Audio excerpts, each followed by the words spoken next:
সুতরাং পুজো পার্বণ আমাকে শিখিয়ে লাভ নেই।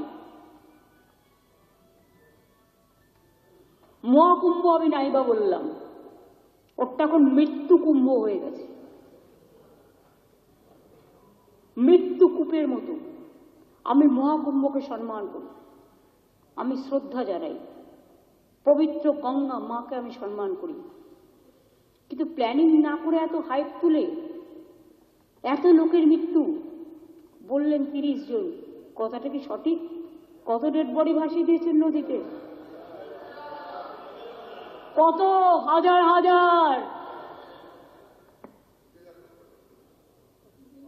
8 বার আগুন লেগেছে। বড় লোক আর ভিআইপিদের জন্য লক্ষ টাকার ক্যাম্প, আর গরিব লোকেদের, সাধারণ লোকেদের জন্য লাইনে দাঁড়ান 15 ঘন্টা 20 ঘন্টা দাঁড়িয়ে, যদি একটা মাদুরেও বসে 2000 টাকা, এক কাপ লাল চাও 500 থেকে 2000 টাকা। তারা যে জায়গাটা গিয়ে স্নান করবে সেটা আলাদা, ভিআইপিদের স্নানের জায়গাটা আলাদা। আর সেই জলটা আপনারা দূষিত করেছেন, বিষাক্ত করেছেন মহাকুম্ভের পবিত্র জায়গাটা।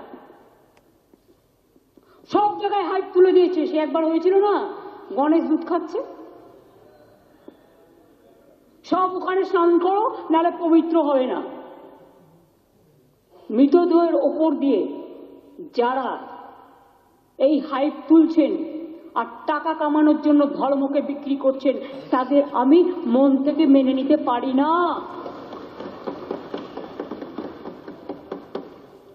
একটা বড় অনুষ্ঠানের স্ট্যাম্পেড হতেই পারে, কিন্তু তার জন্য প্ল্যানিং করতে হবে। কি প্ল্যানিং করেছিলেন আপনারা? মহাকুম্ভ শুরু হওয়ার দিন পর্যন্ত কোনো প্ল্যানিং হয়নি।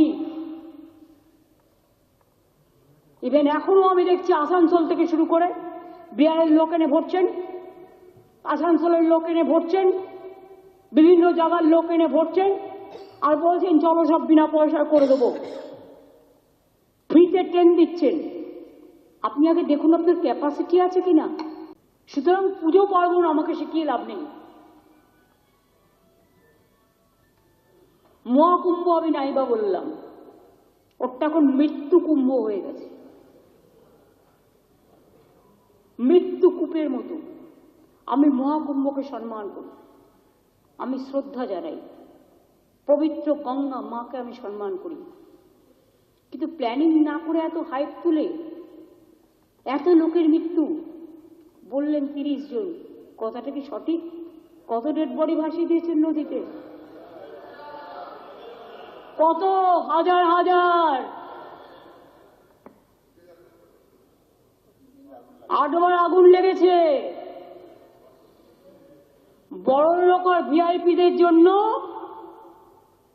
লক্ষ টাকার ক্যাম্প, আর গরিব লোকেদের, সাধারণ লোকেদের জন্য লাইনে দাঁড়ান 15 ঘন্টা 20 ঘন্টা দাঁড়িয়ে, যদি একটা মাদুরেও বসে 2000 টাকা।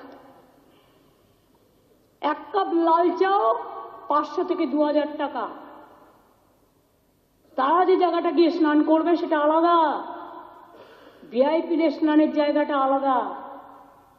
আর সেই জলটা আপনারা দূষিত করেছেন, বিষাক্ত করেছেন মহাকুম্ভের পবিত্র জায়গাটা। সব জায়গায় হাইপ তুলে দিয়েছে। সে একবার হয়েছিল না, গণেশ দুধ খাচ্ছে, সব ওখানে স্নান করো নাহলে পবিত্র হবে না।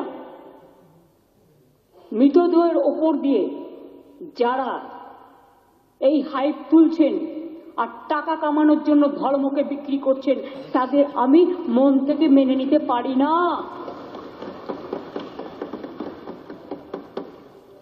একটা বড় অনুষ্ঠানের স্ট্যাম্পেড হতেই পারে, কিন্তু তার জন্য প্ল্যানিং করতে হবে। কি প্ল্যানিং করেছিলেন আপনারা? মহাকুম্ভ শুরু হওয়ার দিন পর্যন্ত কোনো প্ল্যানিং হয়নি। ইভেন এখনো আমি দেখছি আসানসোল থেকে শুরু করে বিহারের লোক এনে ভরছেন, আসানসোলের লোক এনে ভরছেন, বিভিন্ন জায়গার লোক এনে ভরছেন, আর বলছেন চলো সব বিনা পয়সায় করে দেবো, ফ্রিতে ট্রেন দিচ্ছেন, আপনি আগে দেখুন আপনার ক্যাপাসিটি আছে কিনা।